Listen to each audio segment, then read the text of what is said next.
Speaking of polls, the Donald the Trump did pretty well in a Suffolk University, New Hampshire poll this week. He got 11% behind only Jeb Bush. So let's let the cable news hosts take it from here with their patented mixture of disgust, joy, and sarcasm.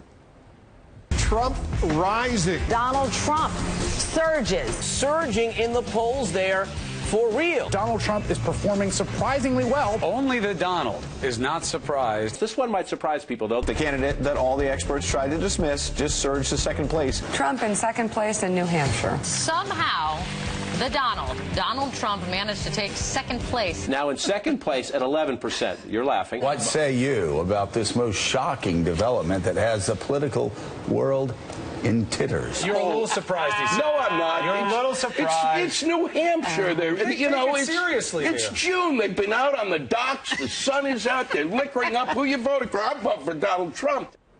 Okay, Mark, so regardless of tone, what holds all of these things in common, what they all have in common, is that face that Willie Geist made, which was the face of befuddlement. They're all surprised.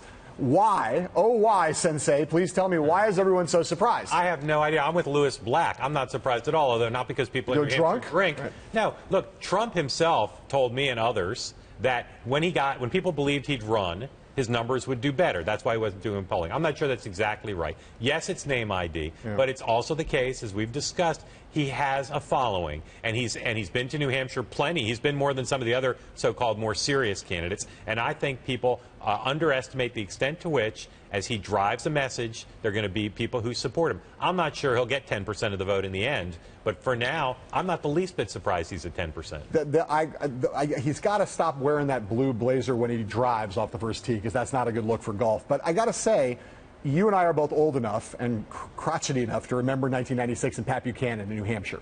There is a core in the New Hampshire electorate on the Republican side that is begging for this message, this somewhat xenophobic, populist, establishment in the face, protectionist, or somewhere lower, protectionist, and I say somewhat xenophobic, all that stuff. That's Pat Buchanan with more interesting hair. That's all that is.